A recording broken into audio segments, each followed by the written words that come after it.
Letters like these promise large cash prizes. But they're part of a multi-billion-pound scam, deliberately targeting the elderly and the vulnerable.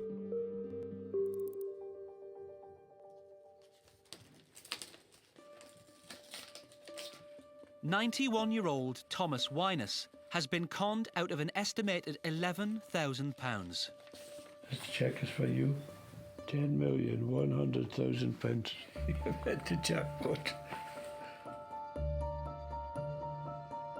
Thomas spent 40 years in the Merchant Navy and has seen the world. He's annoyed with himself for being taken in. They must have known I was a sucker. I know that for a start. It all began after his wife passed away. That's when it started this scamming business. Being on your own, you get nobody to speak to, even here. You know, you're very lonely in this place, really. Thomas responded to one of the letters and sent a small amount of money. After that, the floodgates opened. I was getting scam mail. It was so bad. I was answering a lot of them, and they were bombarding me left, right and centre.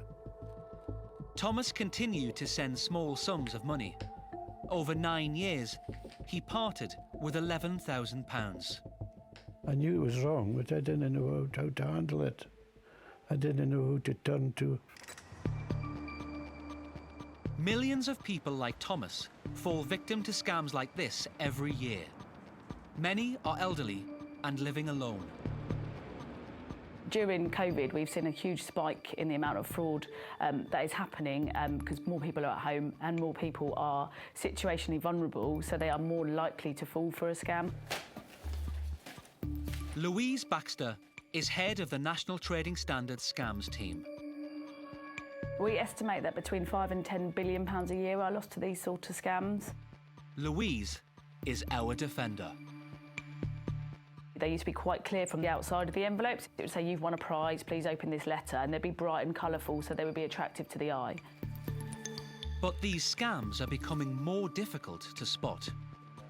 What we're seeing now is more plain envelopes, not always with a franking mark either, sometimes with a stamp. Within the letters, they will use personal names, so your first name, so it feels like it's written directly to you.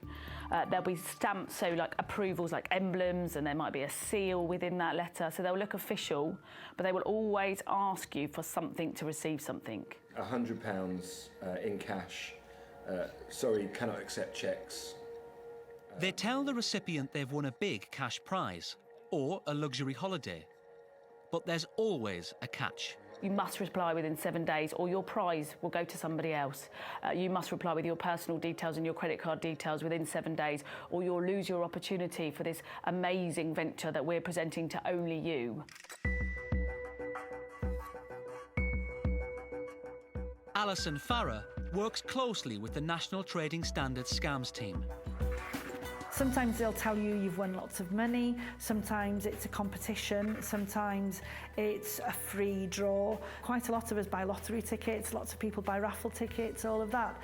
And for some people, these direct mails feel like the same thing, but it turns out in the end that they are scams, and what you should do is avoid them at all costs. The criminals behind these scams are highly organised and use high-pressure tactics. So, for example, we had a lady who received a scam mail letter on a Monday saying she'd won a prize for £20,000. She had to send £45 admin fee to receive her £20,000. Oh, this one's a clairvoyance. Day 2, she gets a letter from a clairvoyant telling her there's money on her cards. You've opened the doors of paradise for yourself. And then day 4, she gets a phone call. Day 5, she gets another letter saying you've only got 2 days to respond. So it's like this high pressure. And look at the language on this one, like last chance. I've important revelations, unexpected winnings of £258,000. It's that constant bombardment and reinforcing their messaging all of the time. If you fall for it once, more scam mail is likely to follow. We often see with mail scam victims that once they've responded to one scam, what then happens is their personal details are then sold on as somebody that was likely to respond. So you will see them bombarded with different letters and different scams. They are criminals who are targeting older people in our communities to groom them and then to traffic their personal details from OCG, from organised crime group to organised crime group, to ensure they can extract as much money from them as they possibly can. Now, national trading standards are fighting back against these criminals. They're recruiting an army of scam marshals, people who have previously fallen victim to a mail scam. Every time one of these scam marshals receives suspect mail, they send it to Louise and her team. Rather than responding to the scam mail, they send that scam mail to us so that we get fast-time intelligence on what is landing on people's doorsteps. We can then look at it and try and work out where it's coming from so that we can see what we can do from an enforcement perspective to stop that getting to the consumers in the first place. A total of 1,900 scam marshals have now been recruited, and the results have been staggering. So this is scam mail that we've received from one scam marshal. So this was what a scam marshal would receive within a month. This is the sort of volume that we're talking about. The recruitment of scam marshals has helped the scams team prevent an estimated £22 million worth of fraud. The scam marshal role is crucial. It's so invaluable to be able to see what is actually getting in and how it's getting in so that we can then try and take some effective enforcement action against those criminals. I think scam marshals are doing a fantastic job. I've worked with a number of them over the years and they do a really great job. By sending that information into trading standards, it makes sure that we've got that information, that trading standards can warn other people about those kind of scams, but also that trading standards can work behind the scenes to try and stop those scams from being sent out in the first place. As far as Louise is concerned, bringing crimes like these out into the open is a good thing. It's such a hidden crime because the reporting is so low. We believe that only between 5 and 10% of people actually report that they have been a victim of fraud. The one thing that we really want to do is change perceptions around scam victims. So the shame element, get people to talk about it, make it okay to talk about it. One of our biggest arms of defence is learning, educating ourselves, taking away the shame so that the criminals can't infiltrate our communities. And the scam marshals are key to us doing that.